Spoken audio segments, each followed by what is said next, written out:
સુરેન્દ્રનગરના કલેક્ટર અને નાયબ મામલતદારના ઘરે ઈડીના દરોડા પડ્યા. એ બાદ ઘણા બધા સવાલો ઊભા થયા, પરંતુ હવે અંતે વડગામના ધારાસભ્ય જિગ્નેશ મેવાણી મેદાને આવ્યા છે. જિગ્નેશ મેવાણીએ એક પૂર્વ આઈપીએસ અધિકારીના ત્યાં પણ ઈડીના દરોડા પડવા જોઈએ એવી વાત કરી છે.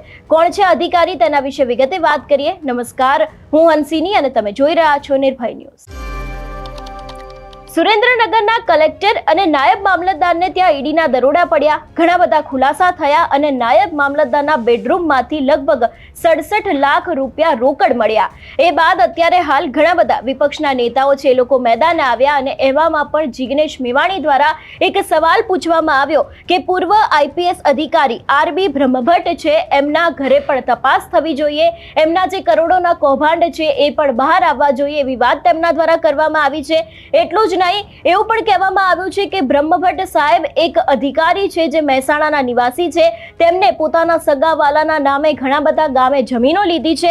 બનાસકાંઠામાં પણ કરોડોની જમીન છે. પગારની સામે વધુ પૈસા કઈ રીતે આવ્યા તેવા સીધા જ સવાલો છે તે પૂછવામાં આવ્યા છે. ને એટલું જ નહીં, જો ઈડી દ્વારા અહીં તપાસ કરવામાં આવશે તો ઘણી બધી જમીનો નીકળશે અને ઘણા મોટા કૌભાંડ નીકળશે એવા પણ સીધા આક્ષેપો છે તે જિગ્નેશ મેવાણી દ્વારા મૂકવામાં આવ્યા છે.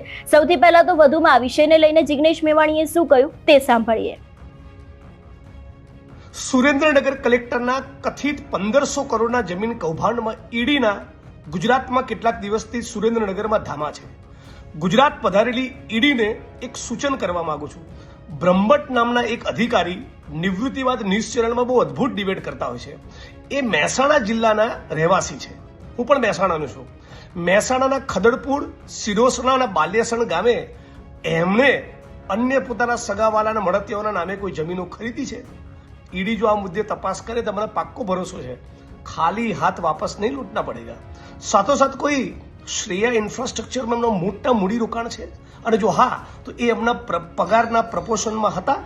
એમનો પગાર આટલા વર્ષો દરમિયાન કેટલો હતો અને શ્રેયા ઇન્ફ્રાસ્ટ્રક્ચરમાં કરોડોનું જે ઇન્વેસ્ટમેન્ટ કર્યું એ પૈસા કઈ રીતે આવ્યા, ઈડી જો આની તપાસ કરે તો પણ ખાલી હાથ નહીં લૂંટના પડેગા. અને સાથોસાથ બનાસકાંઠા જિલ્લામાં કોઈ 800 વીઘા જમીન છે, ખરીદેલી છે 800 વીઘા. આની પણ ઈડી તપાસ કરે એવી માગણી કરું છું.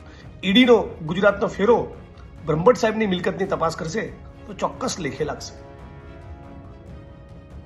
જે રીતે અહીંયા પૂર્વ આઈપીએસ અધિકારી છે એમના ઉપર આક્ષેપ મૂકવામાં આવ્યા છે, અને જો વાત કરવામાં આવે સુરેન્દ્રનગરની, સુરેન્દ્રનગરમાં ઈડીના દરોડા પડ્યા. કલેક્ટરનું નામ સામે આવ્યું. નાયબ મામલતદાર ચંદ્રસિંહ મોરી છે, એમના બેડરૂમમાંથી જે રોકડ રકમ મળી હતી, કલેક્ટરના ઘરેથી લગભગ 100 જેટલી ફાઇલો છે એ પણ જપ્ત કરવામાં આવી હતી. આ દરેક ફાઇલો છે એ જે બિન ખેતીકાય જમીન એટલે કે જે નોન એગ્રીકલ્ચર જમીન હોય એને લઈને આ દરેક ફાઇલો હતી એવી પણ વાત સામે આવી છે.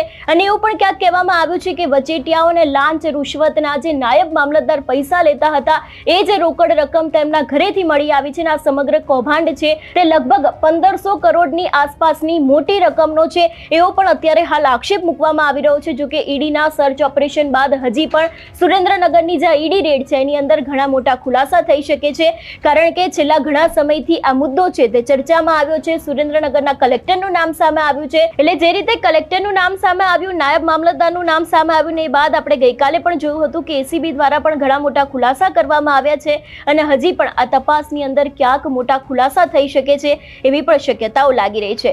જે રીતે જિગ્નેશ મેવાણીનું નિવેદન સામે આવ્યું છે પૂર્વ આઈપીએસ ને લઈને, એને લઈને તમારું શું માનવું છે અમને કમેન્ટ કરીને ચોક્કસ જણાવજો. તેની સાથે અમારી ચેનલ નિર્ભય ન્યૂઝને લાઇક, શેર અને સબસ્ક્રાઇબ કરવાનું ભૂલશો નહીં. નમસ્કાર.